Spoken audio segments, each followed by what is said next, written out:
Hi everyone, स्वागत है आपका बॉटनी वाला में।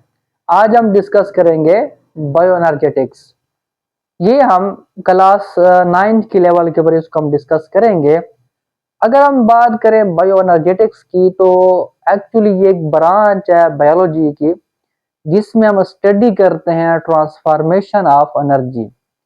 ये एनर्जी की जो डिफरेंट फॉर्म्स होती है उसकी जब हम स्टडी करेंगे कि एनर्जी की एक फॉर्म दूसरी फॉर्म में कैसे कन्वर्ट हो रही है, तो एक्चुअली इसको हम क्या बोलेंगे, बायो एनर्जेटिक्स। क्योंकि हम बात कर रहे हैं बायोलॉजी की, तो जहरी बात है हम लिविंग ऑर्गेनिज्म की बात करें, तो इसका मतलब ये हुआ कि जब हम स्टडी करते हैं लिविंग ऑर्गेनिज्म में एनर्जी ट्रांसफॉर्मेशन की, तो इसको हम क्या बोलते हैं, बायो एनर्जेटिक्स।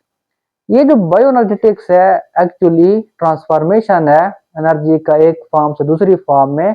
ये ओबे करता है फिजिक्स के जो लॉ है, लॉ ऑफ थर्मोडायनामिक्स। हम उन लॉ की तरफ नहीं जा रहे, हम सिंपल जाएंगे। तो अगर हम इसको डिफाइन करें व्हाट इज बायो एनर्जेटिक्स, तो एक्चुअली ये हमारे पास क्या है, transformation of energy inside living organism. कि जब लिविंग ऑर्गेनिज्म में एनर्जी का ट्रांसफॉर्मेशन हो रहा हो, जब हम उसको स्टडी करेंगे तो इसको हम बोलेंगे बायो एनर्जेटिक्स। अब याद रखिएगा दो चीजें होती हैं इसी के साथ, एक होती है ट्रांसडक्शन और एक होती है ट्रांसफॉर्मेशन। अब जो हमारे पास ट्रांसडक्शन है ये भी कन्वर्जन है एनर्जी का, और जो हमारे पास ट्रांसफॉर्मेशन है ये भी कन्वर्जन है एनर्जी का। फिर फर्क क्या है, तो याद रखिएगा जो हमारे पास ट्रांसडक्शन होती है इसमें हम दोनों चीजों की बात करते हैं।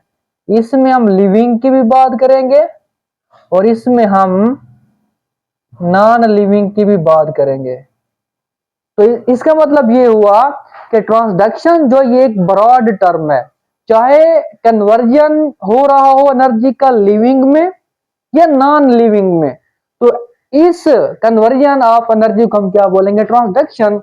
लेकिन जो ट्रांसफॉर्मेशन है ये एक सब फील्ड हो जाएगी ट्रांसडक्शन की, या इसको हम मोर एक्यूरेटली ये कह सकते हैं कि जो ट्रांसफॉर्मेशन है ये स्पेसिफाई है सिर्फ और सिर्फ किसके लिए, लिविंग ऑर्गेनिज्म में। कि अगर लिविंग ऑर्गेनिज्म में क्या है, एनर्जी का कन्वर्जन हो रहा है, तो इसको हम क्या बोलेंगे, ट्रांसफॉर्मेशन। ट्रांसडक्शन भी बोल सकते हैं। लेकिन अगर नॉन लिविंग थिंग्स में या सब्सटेंसेस में अगर एनर्जी का कन्वर्जन हो रहा है, तो फिर हम इसको ट्रांसफॉर्मेशन नहीं बोलेंगे, इसको हम क्या बोलेंगे, ट्रांसडक्शन बोलेंगे। तो ये एक इंपॉर्टेंट पॉइंट है जो आपको याद रखना है। तो ये हमारे पास सिंपल उसकी क्या हो गई है, डेफिनेशन। अगर हम बात करें कि इसका फिर क्या फायदा होगा, तो जितने भी हमारे पास प्लांट्स हैं और फिर उस प्लांट से जो हम क्या है, हिटोट्रॉफ है, एनिमल है, और हम उस प्लांट्स को क्या करते हैं, ईट करते हैं, तो ये जितना भी प्रोसेस हो रहा है एक्चुअली ये क्या कन्वर्जन है। और याद रखिएगा जो हमारे पास अल्टीमेट सोर्स है, अल्टीमेट सोर्स किसका, एनर्जी का, वो क्या है, सन है। कि जो हमारे पास एनर्जी लेंगे कोई भी लिविंग ऑर्गेनिज्म, कोई से हमारी मुराद है प्लांट्स, जो एनर्जी वो लेंगे वो किससे लेंगे, सन से लेंगे। अब सवाल ये हो सकता है कि क्या हम सन से एनर्जी नहीं ले सकते? नहीं, हम सन से एनर्जी नहीं ले सकते, क्योंकि हमारे पास जो एनर्जी को लेने वाली फैक्ट्री है यानी क्लोरोप्लास्ट, वो हम में नहीं है। अगर हमारे पास पिगमेंट होते जो लाइट को रिसीव कर सकते, हमारे पास क्लोरोप्लास्ट होता, तो हम भी लाइट एनर्जी को इस्तेमाल कर सकते और हम भी अल्ट्राफ होते। लेकिन चूंकि ये चीजें हमारे पास नहीं है और ये चीजें प्लांट्स के पास है, तो सिर्फ वो क्या करेंगे, सन से एनर्जी लेंगे। अब प्लांट्स क्या करते हैं, जो सन से एनर्जी लेते हैं उसको कन्वर्ट करते हैं केमिकल फॉर्म में यानी फूड में। और फिर अब इस प्रोसेस को हम फोटोसिंथेसिस बोलते हैं। अब इस फूड के अंदर यानी कार्बोहाइड्रेट्स के अंदर, ग्लूकोज के अंदर जो एनर्जी स्टोर है, फिर हम इसको क्या करते हैं, कन्वर्ट करते हैं मैकेनिकल एनर्जी में या हीट एनर्जी में। तो अब ये किसके जरिए होगा, ये रिस्पिरेशन के जरिए होगा। तो इसका मतलब ये हुआ कि बायो एनर्जेटिक्स के अंदर जो बायो एनर्जेटिक्स है ये इनकम्पास करता है, मतलब इस चीज में हम बायो एनर्जेटिक्स चैप्टर में हम पढ़ेंगे दो इंपॉर्टेंट लाइफ प्रोसेस, और वो हमारे पास क्या है, एक है फोटोसिंथेसिस और दूसरा हमारे पास क्या हो जाएगा, रेस्पिरेशन। अब फोटोसिंथेसिस में क्या होता है, जो प्लांट्स होते हैं वो लाइट से एनर्जी लेंगे, उसको कन्वर्ट करेंगे केमिकल फॉर्म में, केमिकल कंपाउंड में, और क्या बनाएंगे, कार्बोहाइड्रेट्स। फिर जो दूसरे एनिमल होंगे, प्लांट्स भी ये काम कर सकते हैं, और जो हमारे पास एनिमल है जो डिपेंड करते हैं प्लांट्स के ऊपर, वो भी रिस्पिरेशन के जरिए उस केमिकल से, उस कार्बोहाइड्रेट से जो एनर्जी स्टोर है उसको रिलीज करेंगे in the form of ATP. और एटीपी ही हमारे पास क्या होता है, एनर्जी करेंसी ऑफ सेल, जिससे हम क्या करते हैं, उसका यूज करके हम मैकेनिकल वर्क करते हैं, उससे क्या होगी, हीट जनरेट होगी। तो एक्चुअली ये हमारे पास सिंपल सा क्या था इंट्रोडक्शन के, एक्चुअली बायोएनर्जेटिक्स है क्या चीज, और इसके अंदर कौन कौन से मेन प्रोसेस आ सकते हैं। अब इस चीज के अंदर, बायोएनर्जेटिक्स के अंदर जो सबसे अहम चीज है वो हमारे पास ऑक्सीडेशन है,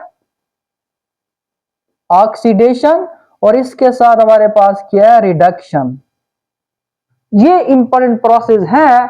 इसका मतलब ये हुआ कि फोटोसिंथेसिस में और रिस्पिरेशन में जो एनर्जी की कन्वर्जन है ये ऑक्सीडेशन और रिडक्शन के जरिए ही होगी। अब ऑक्सीडेशन क्या होता है, अगर हम इसको डिफाइन करें तो ऑक्सीडेशन हमारे पास क्या है, लॉस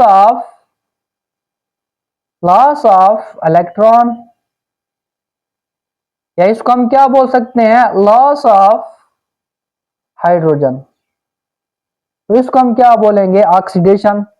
दूसरा रिडक्शन क्या है हमारे पास, रिडक्शन इसका अपोजिट हो जाएगा, तो फिर इसमें हम क्या बोलेंगे, गेन ऑफ इलेक्ट्रॉन, या फिर इसको हम क्या बोलेंगे, गेन ऑफ हाइड्रोजन।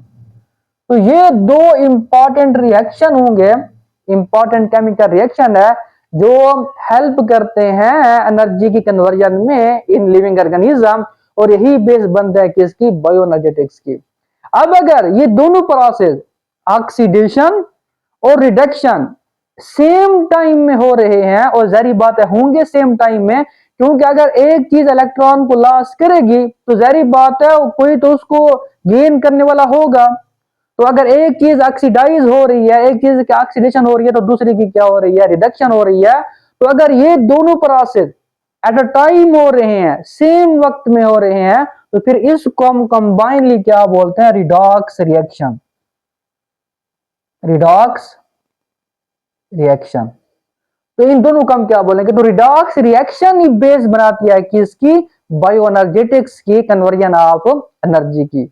अगर हम इसकी इंपॉर्टेंस की बात करें, अब मैंने आपको बता दिया ना कि फोटोसिंथेसिस और रिस्पिरेशन में यही क्या होंगे, केमिकल प्रोसेस होंगे। अगर हम बात करें कि एक्चुअली ये कर क्या रहे होते हैं, तो याद रखिएगा, अगर हम बात करें फोटोसिंथेसिस की, तो फोटोसिंथेसिस में क्या होता है, हमारे पास जो हमारे पास CO2 होगा प्लस H2O, ये मिलकर in the presence of sunlight और क्लोरोफिल क्या बनाएंगे, C6H12O6 प्लस ऑक्सीजन क्या होगी, रिलीज होगी। अब ये देखिएगा, ये हमारे पास सिंपल इक्वेशन है किसकी, फोटोसिंथेसिस की।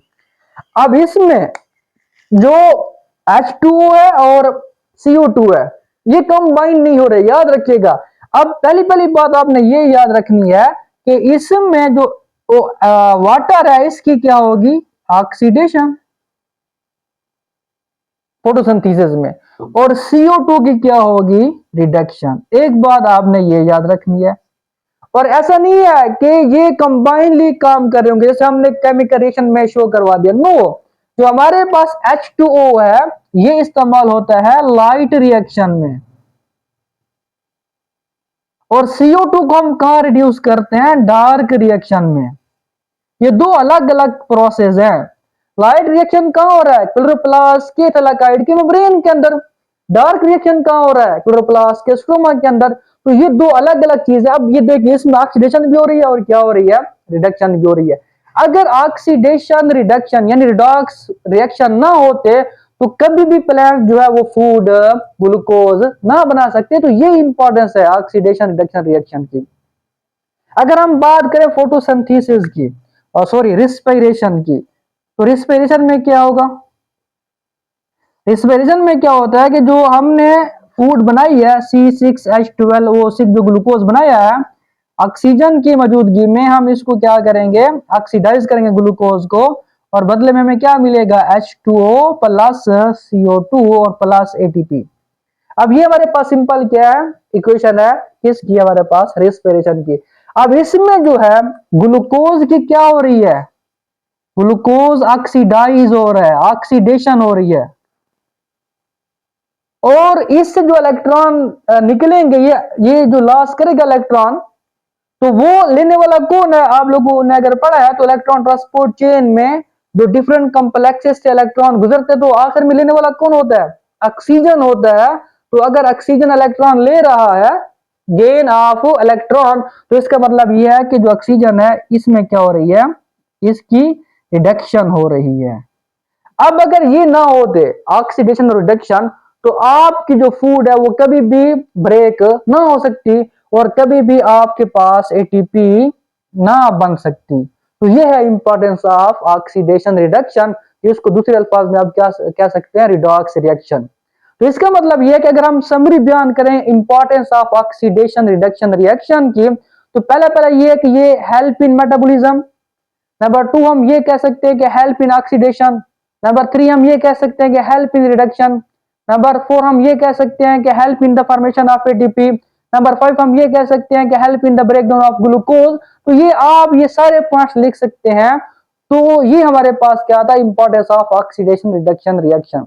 इन सभी को मिला के हमने आखिर में हासिल क्या किया, एनर्जी। अब आप कह सकते हैं कि सर अगर हमने एनर्जी ले लिया तो फिर हम इसका यूज कहां करेंगे। तो आपने अपने बुक में पीछे सेल डिवीजन पढ़ी होगी, ग्रोथ अगर आपने करनी है, आपने सेल को डिवाइड करना है तो आपको एनर्जी चाहिए। आपने क्या करनी है, डेवलपमेंट करनी है तो आपको एनर्जी चाहिए। तो मीन्स जितने भी प्रोसेस हैं, जितने भी फिजियोलॉजिकल प्रोसेस हो रहे हैं लिविंग ऑर्गेनिज्म की बॉडी के अंदर, उन सबको एनर्जी चाहिए। और एनर्जी हम कहां से लेंगे, एनर्जी हम लेते हैं किससे, जो अल्टीमेट सोर्स है वो क्या है, सन है। उससे हमें केमिकल कंपाउंड में कौन बना के देगा, प्लांट्स। उससे हम लेंगे तो हम उसकी ब्रेकडाउन करके क्या लेंगे, एटीपी का यूज करेंगे। और इस सब में जो हमारे पास इंपॉर्टेंट चीज है वो हमारे पास क्या है, रिडॉक्स रिएक्शन। नेक्स्ट वीडियो में हम स्ट्रक्चर ऑफ एटीपी डिस्कस करेंगे और उसके साथ साथ जो भी हमारे पास फोटोसिंथेसिस का इंट्रोडक्शन है वो भी हम डिस्कस करेंगे।